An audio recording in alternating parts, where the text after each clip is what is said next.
بسم الله والصلاة والسلام على رسول الله. نرحب بكم مشتركاتي الغاليات، إن شاء الله يلقاكم لا فيديو تاع اليوم كامل مرتاحين ومتهنيين يا رب. اليوم إن شاء الله راح نشارك معكم ساندويتش البيتزا أو ما يعرف بالبيتزا كالازوني بعجينة بدون دلك، تجي قطنية وهشيشة وتجي بزاف بنينة. بلا ما نطول عليكم، نروح نشوفوا المقادير وطريقة التحضير. نبداو على بركة الله. في ريسيبيون حطينا 4 كيسان فرينة، حطينا مغرف كبيرة سكر، مغرف كبيرة خميرة الخبز، عندي 2 مغارف كبار حليب غبرة، 4 كاس زيت عادي أو زيت الزيتون، نص مغرف كبيرة ملح، ومغرف صغيرة خميرة الحلويات. نخلط جميع المقادير هذه تاعنا مليح مليح، ونبسسهم باليد كيما راكم تشوفوا. من بعد نزيدو الماء دافي بالتدريج، حسب الحاجة الماء، لحتى نتحصلوا على عجينة طرية وتتلاصق في اليد. بعدها نزيدو مغرف كبيرة زبدة طرية، وندخلوها مليح في العجين هذاك تاعنا، حتى نتحصل على عجين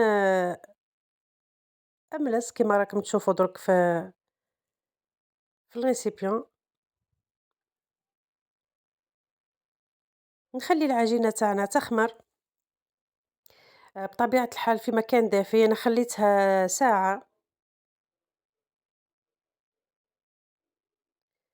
في الوقت اللي تكون العجينة تاعنا تخمر، نروحو نوجدو صلصة الطماطم تاعنا. في الروبو تاع الخلاط أنا درت بصلة متوسطة، حطيت معاها 2 سنينات توم، وحطيت 2 حبات طماطم كبار قشرتهم، نميكسيهم مليح في الروبو تاعنا.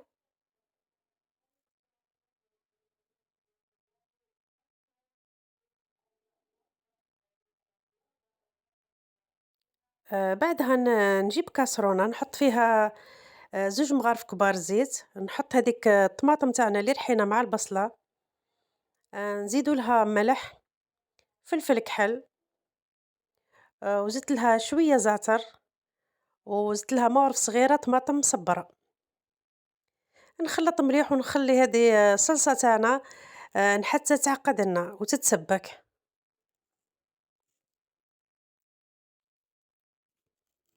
بالمقابل كان عندي صدر دجاج، أنا حشيتها درت الحشو بصدر الدجاج.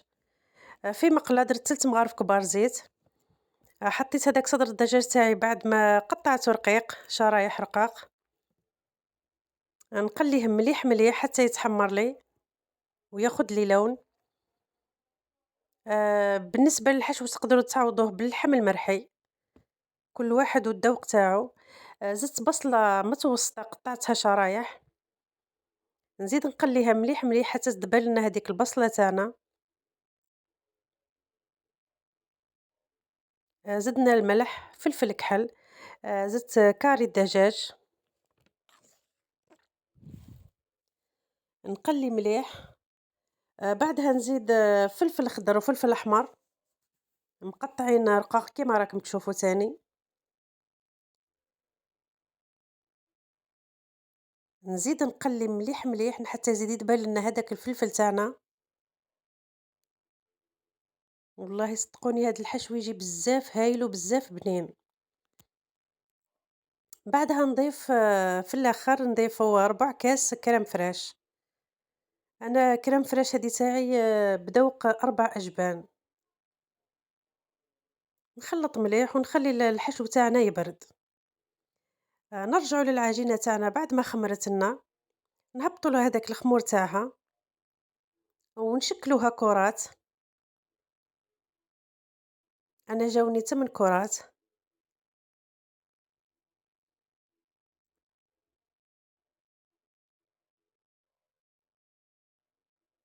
لشتات العجينة تجي بزاف هشيشة وقطنية.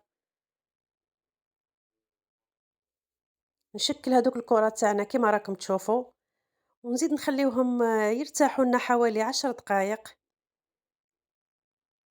باه يعطيونا الطوع كي نطرحوهم.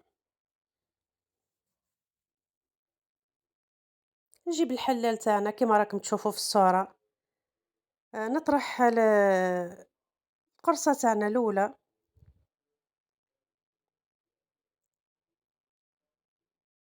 نديروها شوية رقيقة على خاطر فيها الخميرة، نحطوا صلصة الطماطم هي الأولى، نزيدو الحشو، نزيدو الفرماج، أنا حطيت تشيدر وحطيت موتزاريلا، نشكلوهم كيما راكم تشوفوا، بعدها نحطوهم في بلاطو الفرن، ما ندهنهمش بالبيض، أنا درت لهم صوص طوماط، وزدت لهم من الفوق تاني فرماج تاع تشيدر، نقبتهم تاني بالكيغدون باه ما يتنفخوليش،